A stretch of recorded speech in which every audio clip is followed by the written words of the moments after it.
দর্শক সোহরাওয়ার্দী উদ্যানে জামায়াতের জনস্রোত ছড়িয়ে পড়ে আশপাশের এলাকাতেও।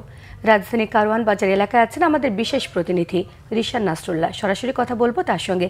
রিশান, শুনতে পাচ্ছেন কিনা?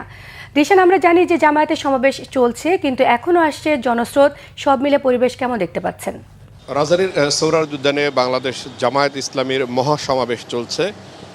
সকাল থেকেই এই মহাসমাবেশে যোগ দিতে দেশের বিভিন্ন জেলা থেকে জামাত ইসলামের লোকজন রাজধানীতে আসতে শুরু করেন এবং এই মুহূর্তে আসলে আমাদের কাছে যে তথ্য রয়েছে সে অনুযায়ী আসলে সোহরাওয়ার্দী উদ্যান কিন্তু পুরোপুরি কানায় পূর্ণ। এবং আমি এই মুহূর্তে যেখানে দাঁড়িয়েছি এটি কারওয়ান বাজার এলাকা, এবং এখানে এখনও সেই জনসভায় যোগ দেওয়ার জন্য যে জামাত ইসলামের যে নেতাকর্মী বা সমর্থকরা তারা কিন্তু এখনও যাচ্ছে। যদি নিচে একটু রাস্তার দিকে তাকিয়ে দেখেন, এখনও নেতাকর্মীদের অসংখ্য ভিড় এই রাস্তা জুড়ে তারা যাচ্ছেন মিছিল নিয়ে, এবং একটি মিছিল আসছে। মূলত এটি আসলে দেশের বিভিন্ন প্রান্ত থেকে যে জামাতের নেতাকর্মী ও সমর্থক রয়েছে সেই মিছিলটি যাচ্ছে, এবং এর ফলে একদম রাস্তায় জনসমাগম রয়েছে। এবং সোহরাওয়ার্দী মাঠ যেহেতু পূর্ণ হয়ে গেছে, বেশিরভাগ নেতাকর্মী যারা আসলে সকাল 10টার পরে রাজধানীতে প্রবেশ করেছেন বা জনসভায় যাওয়ার চেষ্টা করেছেন তারা কিন্তু আসলে রাস্তায় অবস্থান করছেন, এবং এর ফলে যে সোহরাওয়ার্দী উদ্যান কেন্দ্রিক যে জায়গাগুলো সেটি কিন্তু আসলে একদমই পূর্ণ হয়ে গেছে। মূলত এই সমাবেশটি আসলে জামাত ইসলামের এই যে 5ই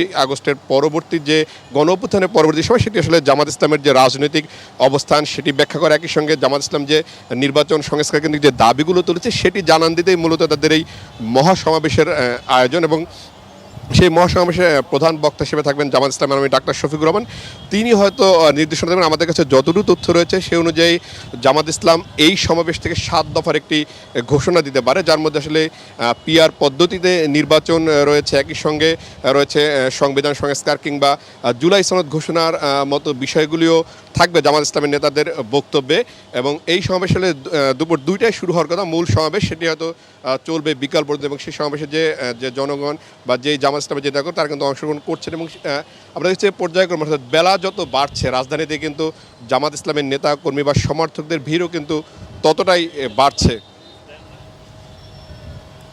রিশান, আপনাকে অসংখ্য ধন্যবাদ।